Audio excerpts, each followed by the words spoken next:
All right, welcome back to this week's edition of the F3 Northeast Wake Q Source podcast. With me, I got my man Sean Carter, Jay Z. Good to have you, Jay Z. I appreciate it, man. Thank you. Yeah. So this PAX, we're in the Q Source book, and we're in chapter Q 1.9, still in the first quadrant, get right. And the chapter is Mammon.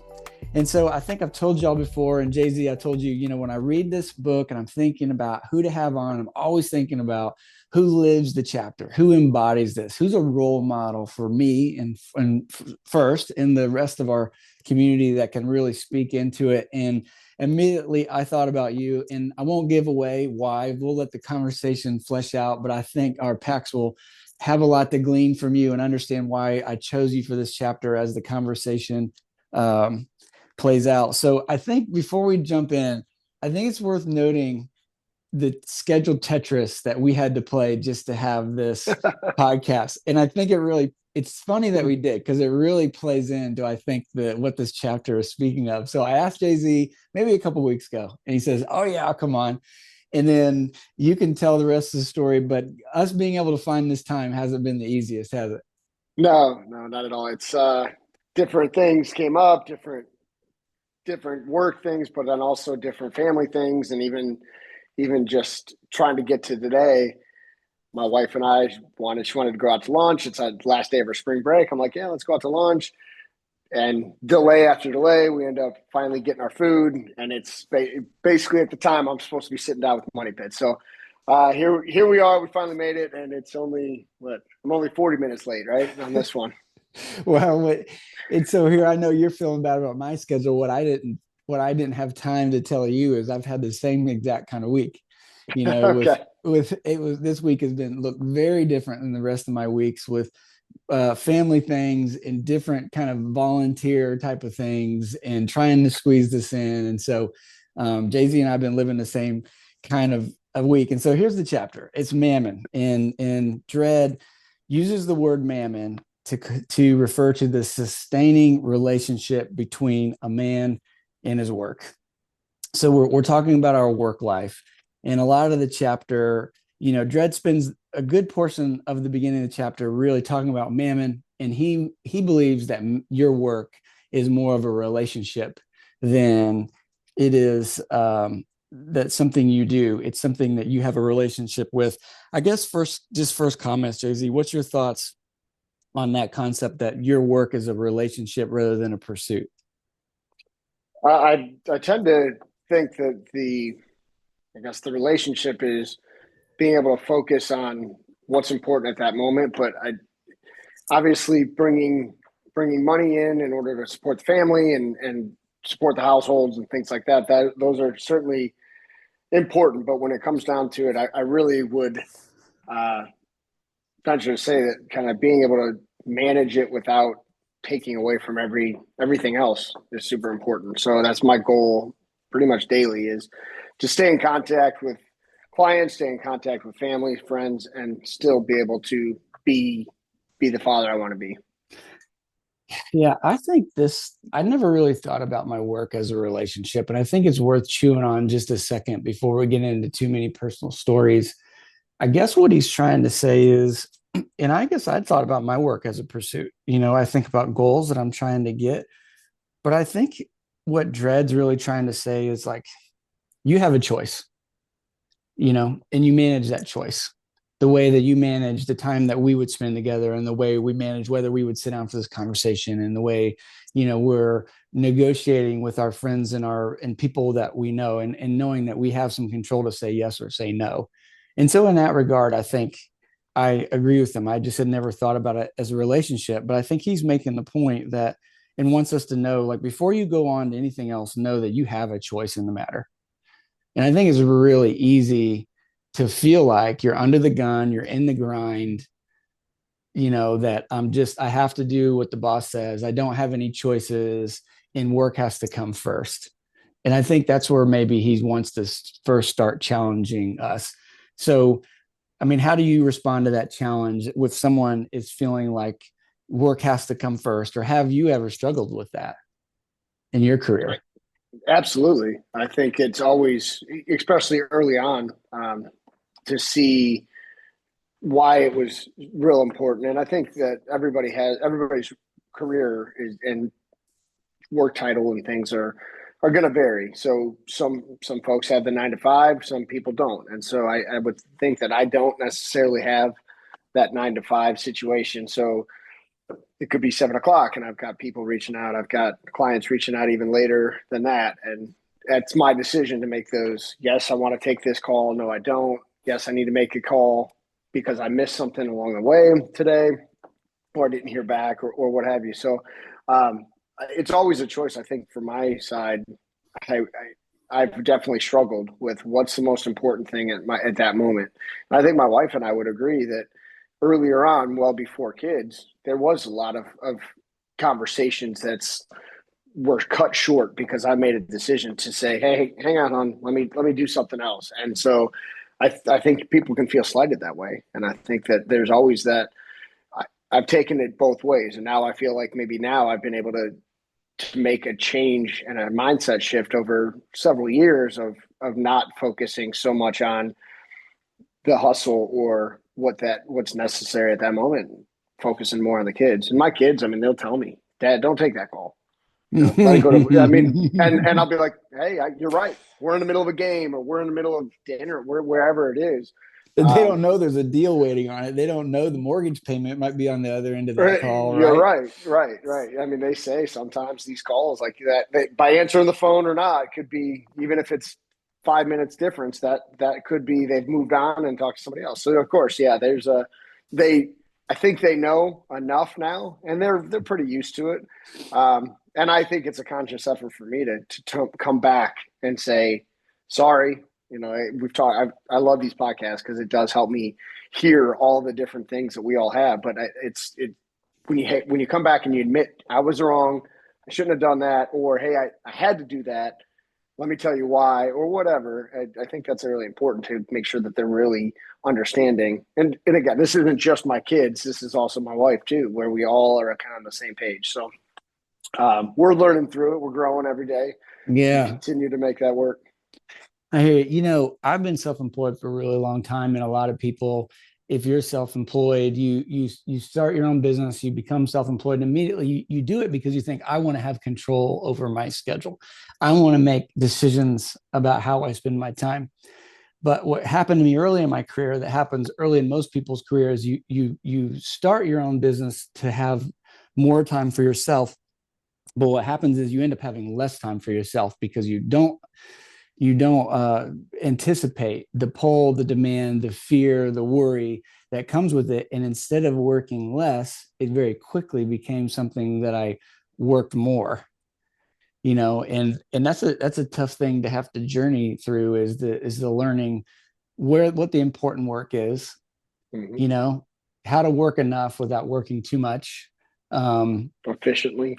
yeah, how to be efficient with that time. And I think for people that have, maybe they're not self-employed, so they're on a salary, they've got set hours. I think my advice to you is choose your work wisely. It's really, I see too many people picking jobs because they say they need the job, but they hadn't really considered what the requirements are of the job. Mm-hmm. They thought about the salary, and they didn't think about what they're going to have to give up for that salary. Sure. Because before you know it, your Mammon becomes a problem for you if you're a W-2 worker, if you have a work environment and a culture that doesn't allow for you to have personal time.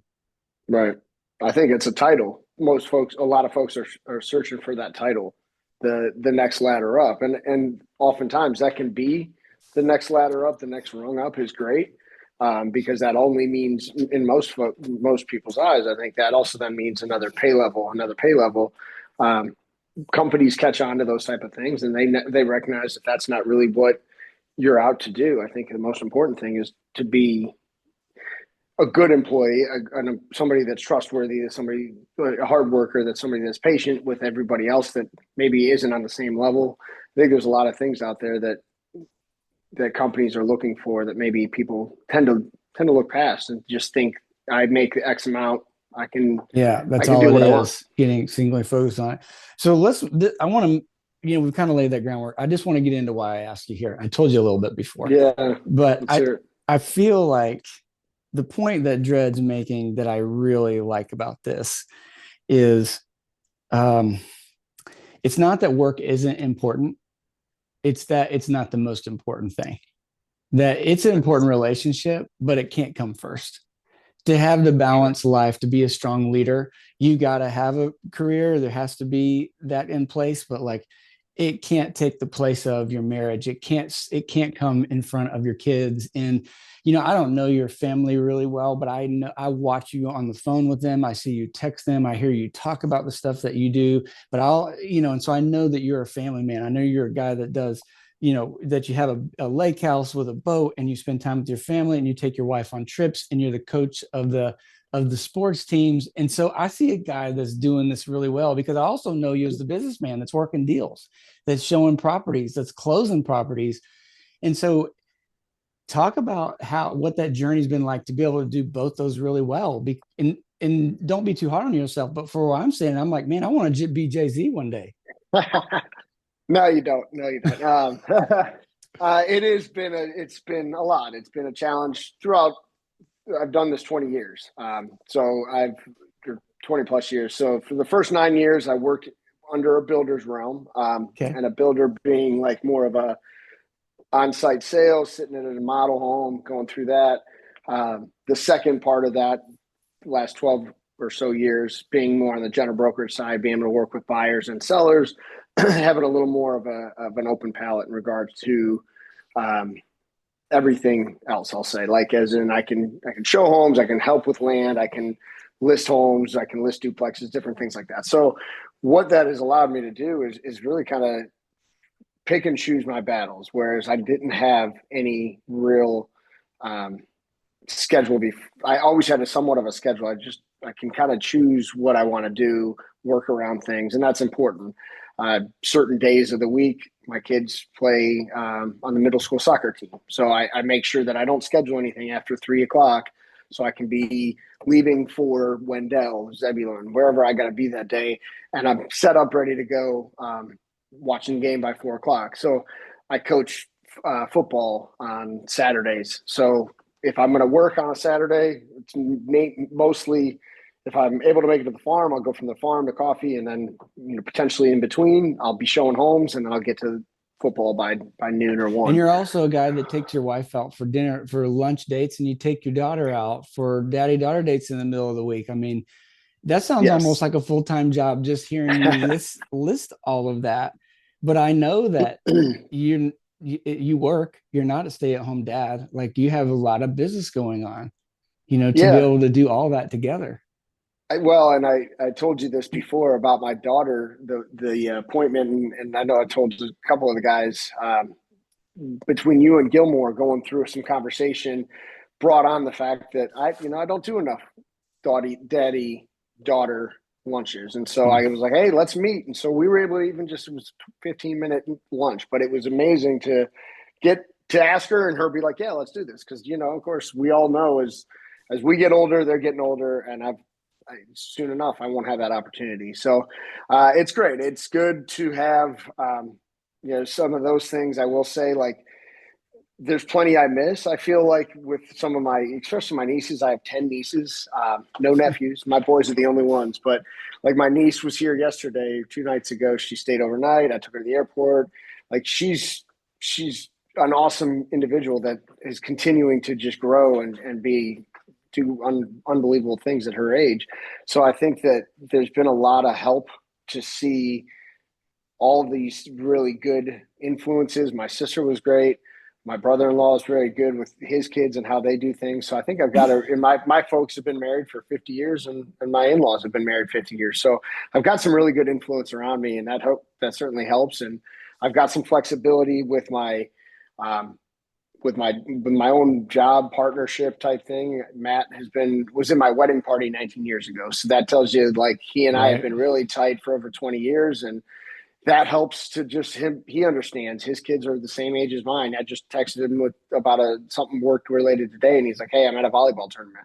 I mean, it's Friday at one Yeah. o'clock on a Friday, and he's out doing the amount of business he does, and he's able to do it. So there's a really good focus on choosing family first. You know, there's a focus on choosing a lot of different things we could all choose first. And I think for us, for me, I really want to focus on the family aspect more so than anything else. Yeah, I love that. I mean, you can't get that time back that you have or don't have with your kids, but I also know that clearly work has to be somewhat important. I mean, you can't take your kids on the vacations. You don't have the beach house and the mountain house and the boat to be able to enjoy that family time if you don't have a real career with real work going on. So Sure. clearly it's not that that goes by the wayside.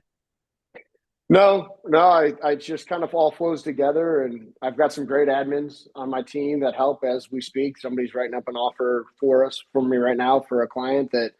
Um, so anyway, it does it. I have some great help around me. I will say that if there's an ability to have an admin that can step in and kind of pull the strings in the behind the scenes, she's amazing. And there's I couldn't do a lot of this without a lot of that support. And going back to my wife and kids, they're very understanding. So I may be at a game and have to step away for a second and say, "Hey, sorry, I'm at a soccer game, or I'm at a football game, or I'm at a baseball game.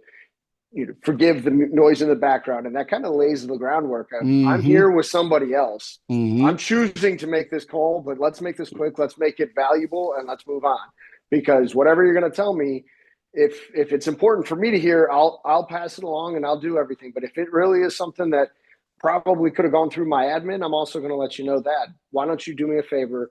Shoot me and her a text. Go back to the group text that I always start with any one of my clients or other agents. I always try to include people so there's not always just me that has to respond. And I think that's a really good step if there's any way to do that is to get some support behind you, some ability to bring somebody else on to not necessarily be the only person that can answer. Because while I Mm-hmm. might be self-employed, you don't have to tell me everything. I'm okay not knowing that an appointment got moved from 10 to 11. That's okay with me. That just Mm-hmm. don't tell me, tell my admin so my admin can let the client know or whatever it might be. So So I think it's clearly, so important. so clearly, one of the hidden secrets of your success is the team that you put around yourself. Absolutely. Yeah. I think that's so important. And as we sit here, I mean, there's different conversations happening all around that don't involve me, but they're keeping me informed. They're letting me know what's happening, which is really half the battle. So Yeah. it is important to have a team dynamic. If I send a if I've got a home inspection, I've got to get set up. I have this home inspector I've used for 12 years. He's going to inform me and my admin and my client all the same thing. And one of us has now we all know the same information at the same time. So I don't have to be the one person that's calling everybody and telling them. So it's All right. important to have a good team. Yeah. All right. So let's end the episode with this in this way. Let's give advice to these two different people. I want you to give advice to the PAX who's saying, I'm overwhelmed at work. I'm missing out on my family. I don't know what to do. I feel stuck there. And then we'll move to the person that says, I need to take my career to another level. We're Okay. talking about Mammon. So start. What encouragement would you give to the PAX who's he's got the 50 plus hour week job and maybe it's paying the bills, but he feels like he's missing out on some other really important things in his life. What would you tell that man?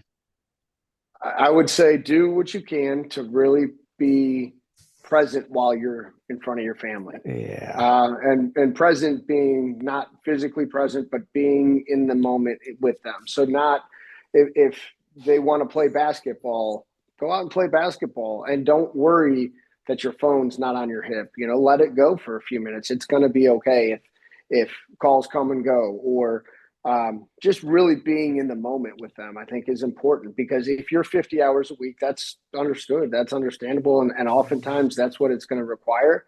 But it's being there and really hearing what they're trying to tell you in the meantime. That's what Yeah. I would say is important. It's great advice. I I would think it'd say be, that's I think our family would rather have less time with us if they got our full attention than more time and them knowing that we're on our phone trying to make calls or text or email. right. And that is exactly how it would be for me if I was in the same position in that same idea as a kid. Right. I know when I'm half in and I'm half out. Yeah. So I want to be 100% in. If I can be 100% in, fine. And if I have to say, guys, I got 10 minutes and then I got this call, it's coming up, that's okay. But and I think a lot of times for us, being willing to take some time when they get off the out of school, we'll say, like Yeah. that, those things that matters because they're about to move on to their friends, and Yeah. maybe it's homework or whatever. So just taking the few minutes that you That's got with them good. and really focusing your efforts and your opportunity on that, because you may not get another one of those. And I know that that's been something for me. I would come home and I'd be like, all right, I'm ready to, I got everything done, I'm ready to go, and I've got nobody here, or Right. I've They've got already moved on. they've already gone and they're decided So to you're do their better own thing. off to catch them at 3:30 when they get home rather than try to get off early at 4:30 when they're already involved in their other thing. It'd be Right, better and to now take they're that half shuffling. hour and go back to work later than it is. Yeah. Perhaps, yeah. I Something. think that's great advice. All right, so I would just echo everything that Jay Z would say. Start with intentionality. If you want more time, try to pull more time out of each moment. That will be easier to do than trying to create time. And the more you begin to appreciate and enjoy the moments you have, the more you'll want more and you'll start to create more. So then let's also speak to the Pax who says, I got good family time, but I don't have there's things I want to do for my family that I haven't done yet. There's career aspirations. How would they layer that in? What advice would you give someone who's looking to, maybe take career to another level, but because that's their struggle, not so much the quality time.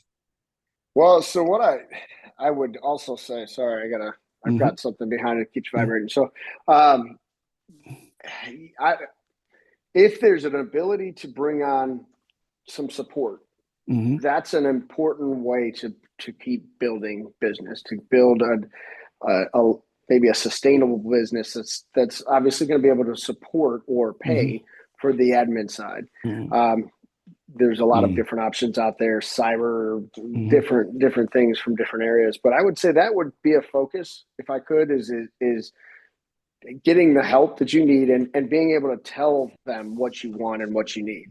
One of the things from that I've learned over time is like recording those things. Like, let me Mm-hmm. show you how this is done. Let me record it, and then now you've got an example of it. So if you need to see it two or three times before you really get it, you can watch me do this with you. This is like a Zoom call, right, or Mm-hmm. whatever it would be. That would be a good way to just file that away. Here's what you need. And I think that if there's enough aspiration, I think it depends on how much what you're trying to grow. If you're trying to grow within a corporation, really focus on finding the mentors, finding the people that Yeah. are going to teach Yeah. you all the details, the insides and outs. I know that I've seen a lot of really good people that went through a lot of really neat areas. Um, by They went through some really cool things by solely really by learning from Totally. the person who is the whetstone, the 20. Yes. There's a whole situation where you can learn so much. And I think on the same side, if you're wanting to take somebody to the next level, your own business to the next level, maybe you need to then also mentor. Like, Yeah. look at somebody underneath you and say, how can I bring you along next to me? Maybe not under me, but next to me, to bring you up to my level. So that way your future is kind of dependent a little bit on their future, and vice versa. Like, I know Mm-hmm. that you've brought on plenty of people that you've taught. Mm-hmm. I mean, you've taught me a lot, but you've taught a lot of different people, a lot of different things over time. And I think that will only help you in the long run, both business oriented, but just, I think, being a good person, Mm-hmm. being a better man is really important to I think, to a lot of us, at least. And I know all of us would feel this way, that if I'm improving somebody else's life, I'm probably really making myself, I'm filling Mm. my cup. I'm filling Yeah. I'm filling myself up, because that helps me to see Yeah. that. So I think that's important too, is just Mm. being not so stuck on yourself, and not being egotistical and everything else, and just kind of giving helps receive and make things that much better. Man, that was great advice. I mean, when I boil it down in the way I think, really what you said is you got to create more capacity. And one way you do it is You look at the people that are ahead of you and you learn the things that they know that got them there. And you create Mm-hmm. more capacity by bringing people underneath you that start to Mm-hmm. take things off your plate to be able to Mm-hmm. help you do more through them. Awesome. And I think you can apply that in a corporate setting. You can apply that in your business. So, Jay Z, dude, I just really appreciate you taking the time Yeah, man. to Thank you. talk about Mammon. I thank you for being a great role model to me, being a great role model to our community. And I'm just really appreciative that you would come on like some of the other men and be willing to share and be vulnerable about what life looks like so that we can see and aspire to more and better. So I appreciate your appreciate time it. today. Thanks, man. Same to you. Take care, Money Pit. Keep All right. doing your thing, man. I really do appreciate it. I love Yeah, watching them. we'll do. All right, Pax. We'll see you at the Q Source table. See you.